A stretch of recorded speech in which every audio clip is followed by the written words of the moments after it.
You're in Braves country.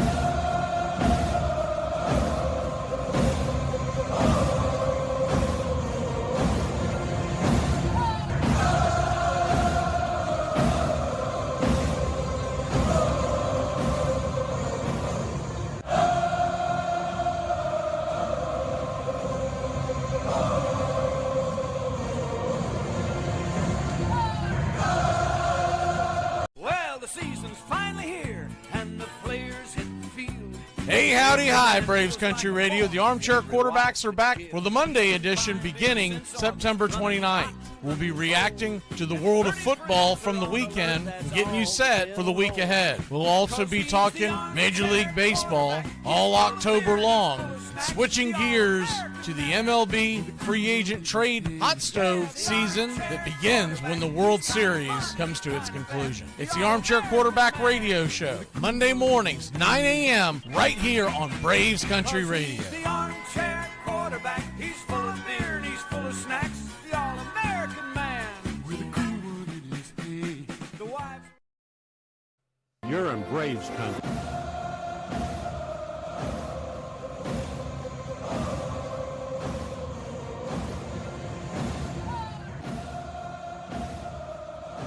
Good morning, Vietnam! That's the way it is nowadays when you're a Braves fan, right? Well, we're here. That's all I can say about that. We're here. We've got, I don't have the exact number in front of me. Let me see what the exact number would be. Let me see. We are sitting here at 146 games played, so we have 16 more of these to endure. And it would be fun if we spent the last 16 games getting a winning record down that stretch. Now, it's not going to be easy because you've got this weekend, you got 3 against Houston, and then next weekend 3 at Detroit. But the rest of it's manageable. The rest of it really is manageable.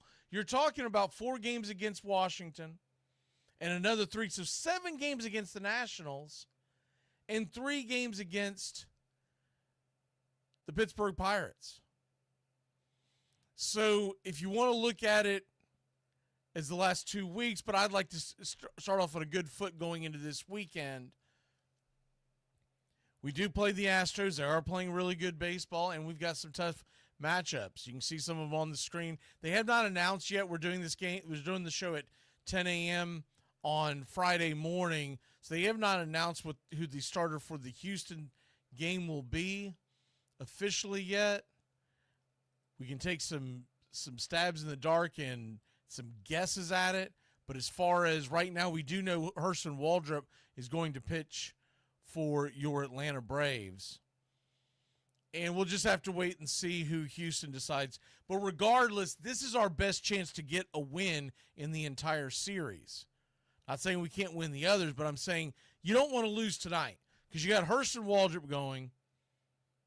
The next 2 nights, they have Hunter Brown and Framber Valdez. And if you're not familiar with American League pitching, they're pretty damn good. When they enter the playoffs and Houston is headed towards the postseason, that's probably going to be in some version of their 1-2. I'd say it's Valdez and Brown. However they want to do it. By now, you ought to know who Hunter Brown is, and you damn sure ought to know who Framber Valdez is. But we're talking about elite pitching, and runs are going to be hard to come by on Saturday and Sunday. We've got Elder, who's pitched much better tomorrow versus Brown, but nonetheless, when you look at their numbers, if you compare them side by side, there's no doubt that they have the advantage. The only advantage we have is that the game is in Atlanta. And then as far as Wentz versus Valdez, I mean, Wentz has been rough these last few outings, and he's going up against one of the best lefties in baseball. I would hope that they try to help Joey Wentz out, and the moment he gets in trouble, go get him. But you know how Snitty is, and he'll say that, well, we got a lot of games to play and blah, blah, blah, and rest in the bullpen and all that bull crap when you're getting a day off a week now. And he'll say, well, you got a doubleheader this week and blah, blah, blah.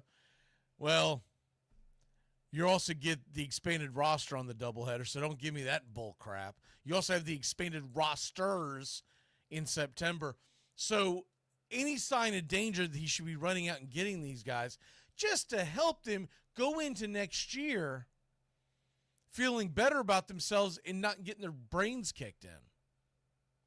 On that note, for next year, there is an article out. Who wrote this? Mark Bowman, the MLB Braves guy. And he got some quotes from Brian Snicker, and they asked him about managing last year, and he said, I'm thinking about a lot of things. I honestly don't know where I'm going. These are all quotes from Snicker. I honestly don't know where I'm going to end up and what decision I'm going to make. I still feel like there's unfinished business. As you can imagine, the majority of Braves fans are pissed off about this, and rightfully so. The guy has had a disaster of a year. He is under. He is. That's the best way I can put this. He has underperformed as a manager the last few seasons. And in the postseason, he has underperformed ever since the miracle run of 2021, which I don't know if even he could have screwed that up at any point in time. If you're going to give him his flowers and say he won the World Series, then you've got to admit he hasn't done a damn thing since 2022. That's just facts. Because winning games and getting to the playoffs, that's usually predetermined by your roster and how deep your roster is. And when you talk about getting in the postseason, it's pulling the right strings. It's knowing how to lead guys into battle. He didn't do it. I still contend that 2021, and I'm not going to take all of it away from him. I'm not going to say he didn't have any hand in it because that would be absurd. But I still say what got that team over the hump and got them to win the World Series, it was those guys in the locker room that they brought in. They were leaders. They were alphas, as people like to say. You had Jock Peterson. You had Jorge Soler. You had the quiet but definitely a leader in Adam Duvall. And, of course, you also had the Dansby Swansons, the Freddie Freemans, who wanted to win more than anything else. Now you have a much quieter group of guys. I don't want to put them down and call them betas or anything like that because I feel like that is such a lazy insult that people use nowadays because they basically don't know how to pick up a dictionary. But when it's all said and done with these guys, there isn't that fiery leadership in the everyday starting 8, starting 9, if you count the designated hitter, that we had in the past. And that's why they have faltered. Austin Riley is a good player, very good player. Some even may say great. He's not a leader. He's too quiet. Same thing with Matt Olson. Acuna is actually quiet off the field. He's loud and obnoxious when he gets base hits, but that's literally he just does that for show. They've talked about it several times. He's not a leader in the locker room. The closest thing you have is Ozzie Albies. But your leader can't be 5'8". It's saying, boys, I'm gonna kick your ass if you don't get it together, and they just shove you in the locker and close it on you. You can't have that. Sean Murphy, quiet, a pushover. Drake Baldwin, way too young to be even considered a leader. Could he be? I don't know, but he's not. It's not even the conversation now. Michael Harris, quiet. None of these guys are the rah-rah, and that's the problem. Kim's not going to be that. Hell, he barely knows the language. So who's going to be your leader going into 2000? And we know it's not Snicker because he constantly sits on his hands and, oh, well, shucks, nothing you can do about it. Doesn't argue balls and strikes, nothing. So once again, if you want to give him credit for the World Series in 2021, you've got to give him the blame for not doing a damn thing in 22 and 23 when they had the best roster in baseball and got bounced in the first round by their division rival that they owned during the regular season at that point. And then, of course, last year got swept out of the playoffs. And I get it, there were injuries, but there was zero fight in that team when they went out to San Diego. So the idea that he's being I don't think it's up to him, but if it is up to him, that's a problem in the leadership across the board. And if the Braves have empty stadiums next year, I will not blame the fans. Because if you run this whole thing back with essentially the same roster and just hoping that the offense hits better and that we're healthier on the pitching side, that's not a game plan. That's wishes and hopes. That's Facebook prayers. That's, I hope to hell something changes, but I'm not going to do anything about it. That doesn't do you any good in the grand scheme of things in the world. You have to actually take responsibility and take action. You can't just wish for hope. You can't just wish away, I hope they do this. I hope they do that. You're going to have to be proactive on how you change this, and it's got to start at the top. So to me, this is a non-starter. I think this is honestly Bowman, and he's not the only one who's written about it, but I think all the writers are writing about it because it's something to write about when you're this far out of first place and you're trying to get clicks. I don't think it's going to be up to him. It's going to be, if you want to come back, you will be doing this, not managing the team. Whatever they want to give him. They can give him some kind of title where he's at the stadium.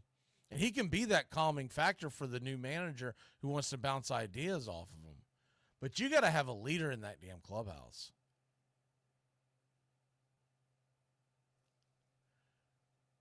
You've got to have a leader in that clubhouse.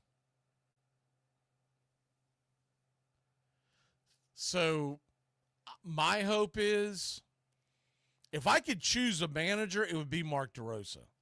And it's not because he's an Atlanta Brave. If you ever watch it, because he played for a bunch of teams, but he does live in the Atlanta area. If you ever watch him do some of his tutorials on hitting on MLB Network, he's very, very precise and explains the game well. And I think he could do wonders if he's dealing with the day in, day out. When these guys have slumps like Harris, like Ozzie, like whoever, I think he could be someone that they would look up to, A, because he's been that television guy, B, he's got the charisma, and he can be a leader. Now, my biggest question is, does he want it? I don't know if he wants it. He might like his cushy little job that he just goes and flies in, does the games, because he lives in Atlanta, but he broadcasts in New York, so he flies in for the week, does his broadcasts on the morning show on MLB Network, and then he flies home and he has every weekend with his family. And sometimes you won't even see him, so that means that they're giving him extended weekends. I think it's a big ask to think that any of these guys want to stop what they're doing to help us out. You know what I mean? To bail us the hell out. I think it's more likely you get a guy like a Skip Shoemaker, maybe even a David Ross. I really don't know the background of his family and where he's at with kids and whatnot. I know DeRosa still has kids that seems like they would be at an age where he's not going to want to leave. Same thing when everyone goes, oh, Chipper Jones. That's the lowest hanging fruit. Chipper Jones is never going to be a damn manager. He's just not. By the time Chipper Jones decides he wants to be a manager, the interest isn't going to be there. Just isn't. He wants to do what he's been doing, which is, getting schnockered and going out and hunting and fishing, whatever the hell he wants to. And by the way, every once in a while, stop by the Braves facility and tell everybody what he thinks about hitting. But he's not doing the day in and day out grinding, and that's what you need from a manager. Someone who's going to be there day in, day out, on the flights, on the road trips, et cetera, et cetera, et cetera, working through the highs and lows of the season. And when you know his marital background and how many issues he's had, you think his wife's going to trust him to go? I don't see it happening, man.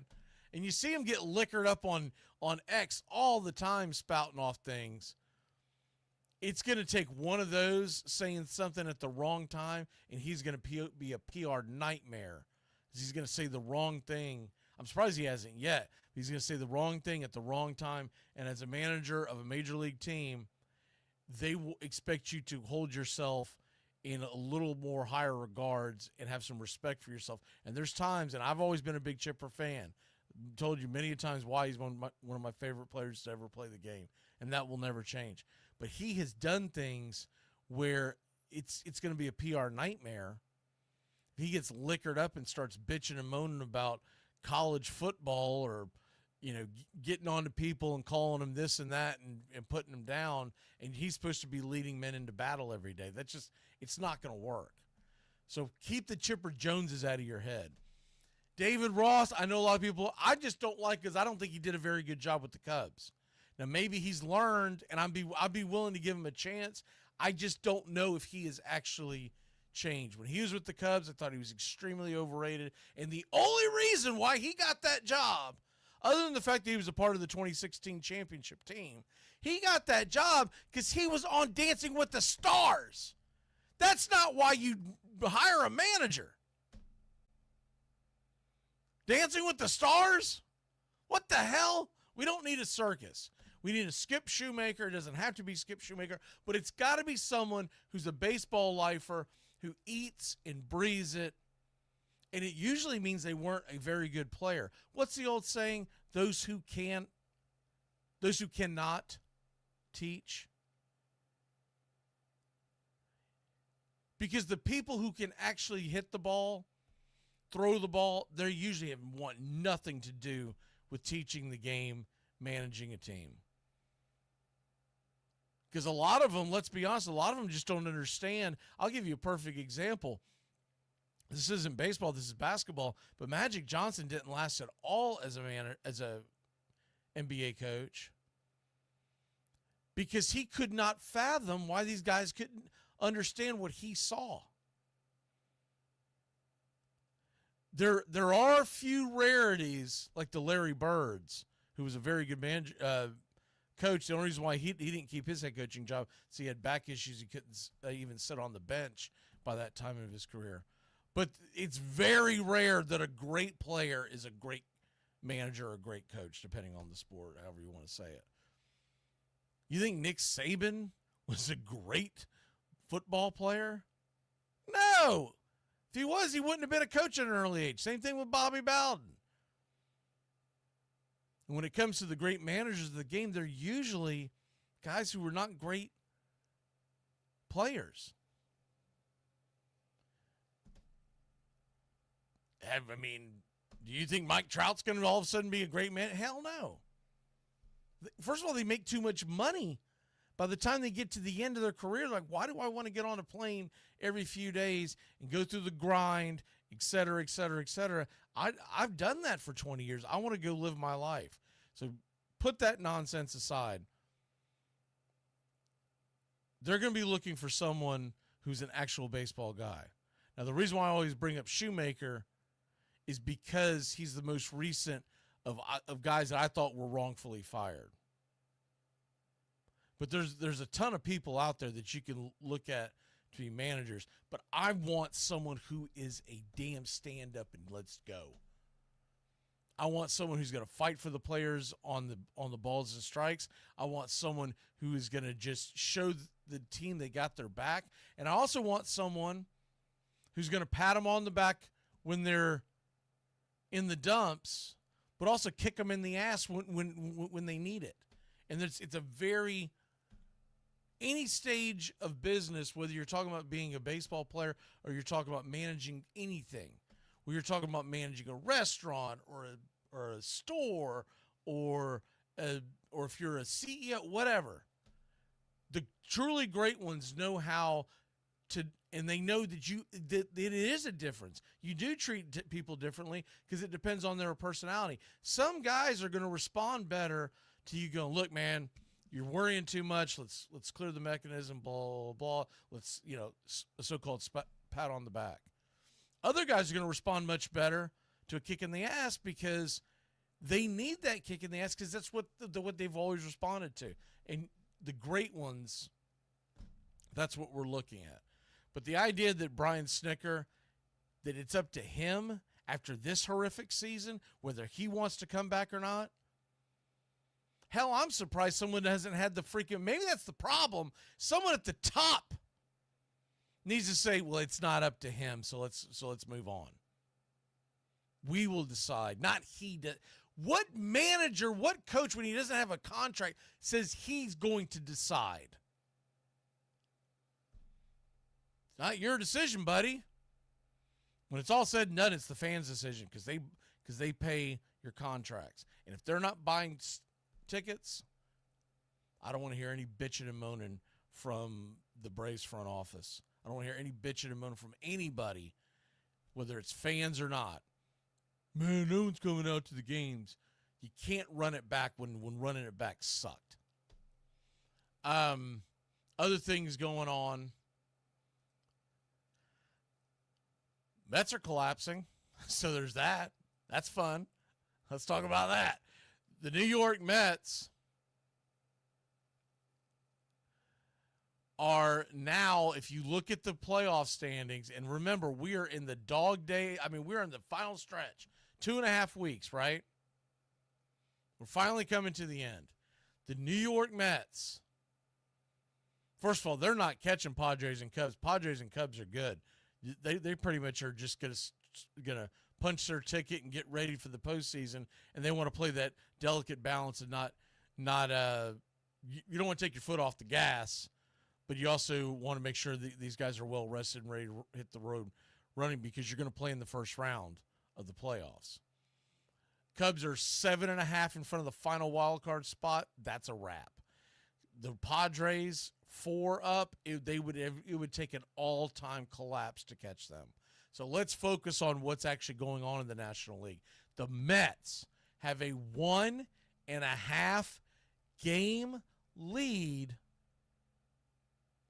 on both the Reds and the Giants. Now, the Reds have the season series against the Mets. So if it just ends up with those two, the Reds in a tie, they punch their ticket. The reason why a lot of guys are referencing the actual standings is if you get in a 3 or 4 way tie, then all the tiebreakers start getting really, really confusing. So it's easier just to say they're 1.5 out there, they're et cetera, et cetera. The Cubs and Padres, if you push them through and you look at the Mets, just 1.5 games against San Fran and Cincinnati, and then you still have lurking in the background. I don't give them much of a chance, but you never know if somebody gets scalding hot. Arizona is 3 back, and then at the most, you've got the St. Louis Cardinals 4 back. But let's just focus on the 3 teams that are right within spitting distance of each other, or Jalen Carter distance of each other, however you want to word that. Let's look at the Mets. Look at who they play down the stretch. They just got smoked by the Phillies. They lost 4 games in Philadelphia. They also just lost 2 of 3 to Cincinnati. They've lost 6 in a row. They're at home against Texas and San Diego and the Nationals the next week and a half. Then the final week of the season, they're at Chicago Cubs and at Miami Marlins. The Cubs will probably have everything sewn up, but they're not playing them the last weekend of the season. They're playing the second to the last series. Typically, teams don't start worrying about getting guys rested, et cetera, until those final 2 days, like Saturday, Sunday. So they're not going to have an easy road that last week. Texas is in the playoff hunt. San Diego's still playing for stuff. They haven't officially punched their ticket. So these are going to be a tough calendar week for the Mets, even though they're at home. I mean, tell me this isn't fun. DeGrom goes home to face the Mets tonight. Wow. And you look at the pitching matchups, it's going to be a fun pitching matchup for Mets and Texas, but all their young kids are pitching this weekend. Tong, Sproat, McLean. Because they've had to give up on their so-called veterans. Mania has been a problem. Holmes has been up and down. And Kodai Senga is nowhere to be found. So that's going to be a mess. And you look at it, if they are teetering at Chicago, I think they lose that series. And then at Miami. Miami has nothing to play for, but that's actually a drawback because they're going to go out there, put their best foot forward because they're at the end of that series, their season's over. Why not go out there and see if they could ruin the Mets season? So there's that. Then you go to who the Cincinnati Reds are playing. We'll do them first because they have the outright tiebreaker on the Mets. And you look at this, and they are at the A's this weekend, then at St. Louis, at home against Chicago, at home against Pittsburgh, and then they're at Milwaukee. And once again, the Milwaukee series, though Milwaukee's going to be tough because it's Milwaukee, who's all playing in those final 3 games? Now, Milwaukee's going to have a bye, so they may try to play through the end, but you still don't expect them to. So, in other words, if they send one of their starters out, right? And though he might be a guy that's going to pitch the following weekend, and they want to get him some work, still, most likely, he's going to only pitch 3 or 4 innings, and then they're going to start putting the slop in. So there's a very, very good chance that the Reds are right there in the thick of it when you look at the fact that Oakland's a disaster, or Sacramento, the Athletics, they just go by the Athletics right now. The Cardinals have not been playing great baseball. And those are the road games. And then they get 4 at home against Chicago. And it's a true 4-game series. There's not a doubleheader. And then home against Pittsburgh. That's a pretty favorable schedule for the Reds. Now we go to San Francisco, who has gotten scalding hot. They've won 7 of their last 10. Reds 6 of the last 10, by the way. Mets have lost 7 of the last 10. And you look at what the Giants are doing, and they get the Dodgers 7 times in the next week and a half. That's probably a problem. But that rivalry, I don't expect either one to dominate. So we'll say that they go 4-3 or 3-4. They're at home this weekend against the Dodgers. And they kind of, the names are there for the Dodgers in the rotation, but some of them have been struggling. I'd kind of give a slight edge for San Francisco to win that series, especially because it's in San Fran. They always play the Dodgers well in San Fran. But then listen to how the Giants finished their season. At home against St. Louis and at home against Colorado. You can't ask for a better lineup than that. Watch out for the Giants. That's the team that could sneak in there. And how fun would that be to see one of them, whether it's the Giants or the Reds, chase down the Mets? I don't think, I'm making a prediction right now, the Mets are not going to make the playoffs. You can't have a collapse like this and expect it to turn around. They have been playing bad baseball for almost 2 months now. And you expect them to all of a sudden flip the switch, kind of like when we were in the Braves, or we were flopping around 12 games under 500. Be like, well, if we just win the next 14 games, we'll be right back in. And you're like, based on what? What are you basing that on? Because they're not doing it. By the way, real quick, in the American League, just to catch you up before we dip out of here, Yankees and Red Sox are neck and neck for the 4-5 spot. They're 2.5 and 2 in front of Houston, who comes into Atlanta tonight. So Houston's definitely playing for something. And Houston has the Texas Rangers nipping at their heels and the Cleveland Guardians. They are 2 and 3.5 back, respectively. And the Astros it's not a foregone conclusion that the Astros are going to make the playoffs. I think they probably will, but you look at their schedule going down the back stretch. They obviously have the 3 in Atlanta, and then they've got a doozy next week at home against Texas and Seattle. That is going to probably decide their season, because then they're on the road against divisional opponents, but it's the A's and the Angels. Houston at least has to keep their head above water heading into that final week of the season, and then they should probably be okay. But you never know, because once again, when you're playing these divisional opponents at the end, and they have nothing to play for except to ruin your life, sometimes it comes true. All right, I'm going to get out of here, get out of your hair, try to make this as short as possible. But Waldrop going tonight. Hopefully the good Wentz on Wednesday, and then on Sunday, the good Elder the good Elder on Saturday is what I'm trying to say. And then Wentz, I got Wentz and Wednesday in my head. Wentz on Sunday. And I'd like to see us in these last 16 games. Let's get a winning record. Let's win 9 of 16. Let's just look for some momentum going into next year, because you can build off some things, especially if it's very good starts for some of these guys who have had rough years. Guys like Elder, guys like Wentz, who though he's pitched pretty well since he's been to Atlanta. All in all, 2025, I'm sure he would tell you it's been a bad year. Get them some momentum, and Waldrop, keep him pushing for next year, because I believe he'll still be eligible for Rookie of the Year next year.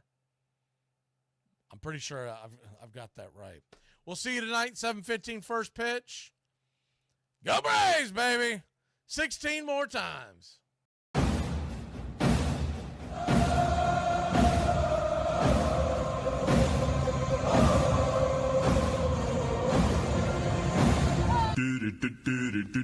Goodbye, sweetheart. Well, it's time to go. We're back tomorrow with another show. Well, unless we're fired, we'll talk to you then. Goodbye, sweetheart. Goodbye. Goodbye. Guys and gals, it's time to go. We'll see you on the next show. Same bat time, same bat channel. It's closing time, y'all. You don't have to go home, but you can't stay here. Have a great one. On your way out, please like and subscribe, and don't forget to tip your favorite bartender. We'll see you. I'm Mac McGee, signing off for Braves Country Radio.